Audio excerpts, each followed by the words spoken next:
No degree of separation. That's the title today, and I chose that because I really believe that's what's required for us to create a world that is inclusive. No degree of separation. Now you may think, oh, Rev. Cherie, don't we have that golden rule thing? What does that golden rule say? Do unto others as you would have them do unto you. And I've got to tell you that most of our major religions in the world have some version of that. Do unto others as you would have them do unto you. And yet, there are wars that are raging on this planet. Religion against religion. There are wars being waged due to ethnicity differences. There are wars occurring because someone's skin is a different color. Do unto others as we would have them do unto us. It seems that it has become a little tribal, meaning that, oh, that's only applicable to our people. No degree of separation. That's what it's going to take for us to create that inclusive world. Now, some of you may have heard of the degree of separation through the play or the movie 6 Degrees of Separation. How many of you have heard that? Yeah, okay. And so that has come to define, and there's even been recent social media studies, that we know someone on this planet by a separation of no more than 6 to 7 people. So what does degree of separation really be defined to mean? It says, a degree of separation is a measure of social distance between people. You are 1 degree away from everyone you know, 2 degrees away from everyone they know, and so on. And I'm suggesting we go to no degree of separation. Now here in Unity, we intellectually understand that, what, we're all aspects of God. Therefore, who I am is a reflection of who you are. But do we know that? Deep in our being. Know that? Do we operate out from our lives from that understanding that there is no degree of separation? That we are all connected. That we are all from the same God. That we are all similar beings. Maybe expressing a little differently, maybe having different gifts, maybe our soul journeys look a little different, but that's really about it. So the challenge that we have is to operate in the world from that perspective. Now this is not news. This is not a new theory. I'm actually going to read an excerpt from the Gospel of Thomas, the Gospel according to Thomas. And that is a non-canonical gospel.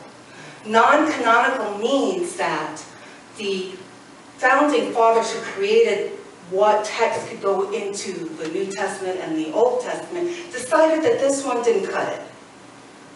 And we didn't even know anything about it until the Nag Hammadi caves in Egypt, when they discovered like the Dead Sea Scrolls and all these things, and they discovered the Gospel according to Thomas. And in it is supposed to be the sayings that Jesus spoke. And I love this book. You've seen it before. I've used it before. And it's called The Kingdom Within. And it's the inner meaning of Jesus' sayings. And it's written by John Sanford. And it was a text that we used in seminary. And I still love it. I still hold on to it. So I'm going to read the excerpt. And it's from Log Iron 22. When you make the two one, and you make the inner as the outer, and the outer as the inner, and the above as the below. And when you make the male and female into a single one, so that the male will not be male and the female will not be female, then shall you enter the kingdom. And then Sanford says this, the opposite sides of personality are so different that only a great force can draw them together in union. This power is love. Love is a stronger power than the forces of disunion. In love, even the opposites can become one, and their differences unite in one indivisible whole. This is why love is the strongest power there is, stronger than sin or death. So it's not news. And our work, as I've been talking about all summer, is to uncreate that which is no longer working. I've spoken before about uncreating systems that we have created in fear. And now I'm talking about uncreating things that separate us.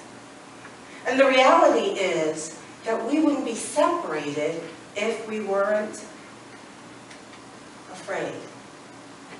If we weren't afraid, there would be no need for separation. So we're really talking about similar things, just in another way of looking at it. This summer at the convention, Father Boyle was one of the keynote speakers. Now, I don't know if you know Father Boyle. Father Boyle is this wonderful Jesuit priest who has worked with the gangs in LA. And he's created Homeboy Industries. And his claim to fame has been to be available when a gang member no longer wants to be part of the gang. One of the things that he said that I thought was really interesting was that there's so many theories about why there are gangs, why gangs are in existence, and he just summarized it as it's a sense of hopelessness, that they cannot see themselves in the future. And I thought that was really profound, a sense of hopelessness. And so what he does is he has different industries where gang members can come in and work. The catch is they are working side by side opposite gangs. Gangs that they were just trying to kill a few weeks or days ago. And in each incident, they have formed a kinship. And Father Boyle said that kinship is one of the highest of spirituality. One of the highest aspects of spirituality is kinship. And so that made me kind of look at, well, what is kinship? Nope, okay. Kinship. The bond of blood or marriage which binds people together in a group is called kinship. And then, taking it a little deeper, the Dictionary of Anthropology says, kinship system includes socially organized relationships based on supposed as well as actual genealogical ties. These relationships are the result of social interaction and recognized by society. Kinship. So we've even created separation through kinship, actually. Because, you know, we're very clever human beings. So in kinship we get, this is my family, my tribe, my race, my class, my religion, my gang. And what we do then is there's this sense of I love my kin and I can hate others. My kin versus others. But imagine if we had no degree of separation. That meant we were all kin. That meant that love that we show to our parents or our siblings or our loved ones, we would demonstrate to every person that we met. So I'd be walking down the road, someone would go, hey Cherie, I know that you love whatever. Why don't you come on over and I'll make this for you. Kinship. That's what moms do, right? When the kids are away and they finally come home, they make their favorite dishes, right? What would that be like? To know that as you interact with each other, you are going to be treated with kindness. You are going to be treated with acceptance. You are going to be wanted. You are going to be respected. You are going to be loved. Just as you are. That's the world that I think that we can create together. Once we understand that there is no degree of separation. So the question that came up for me is, well, is oneness really possible? And there's this lovely quote that I found from an article, What is Oneness by Roger Gabriel. It was on the Deepak Chopra website. So, is it ever possible to know oneness? Yes, but only by direct experience. When we go beyond the mind, intellect, and ego. Oneness is the coming together of all opposites. It's always with us as the basis and underlying essence of everything. It's nothing in itself, but holds the potential for everything. We have to go beyond the senses, beyond duality, to find oneness. In our society right now, we are so opposed, left versus right.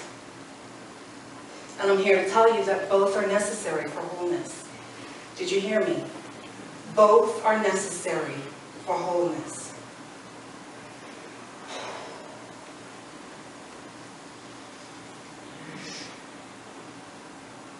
We spend so much time avoiding those dark places within ourselves. They are necessary to the wholeness. We've spent so much time avoiding those shadows within us that we've almost disassociated. And we've put these shadow things outside of ourselves, and then we get to see them in others. And then we loathe and we hate. The work that we need to do is really to integrate the shadow, to love it, to know that it's part of the wholeness. It's part of the human experience. And that's why I'm so excited about this program, because we get to do that. We get the opportunity to look at our shadows, to embrace them, to love them, to not blame, no shame, no guilt about it. Can I be jealous? Absolutely. Absolutely. When there are all these women that are hovering around Grant and they're just making conversation with him because they love his accent, and I get a little like, yes, yes I can. And that's all right, that's part of the whole. But in that understanding that that is part of me, I'm not suppressing it to the point where it then explodes out in inappropriate behavior, because it's there anyway. You see what I'm saying? So I've made peace with that. So we have this opportunity, and I hope that you will partake in this Shadow to Light program. Next week, I also hope that you will join us, because I've really been asked to do the tithe blessing monthly. So the second Sunday of the month is when we will do the tithe blessing. And for those of you who haven't partaken? Which one? Which one? Partaken, thank you. All I had to do was look at Sharon. I know she has my back on that. What we do is we do it as an experience, as a ritual, in which we bless each other. I bless you for what you give to us, and then we bless you as well. So I hope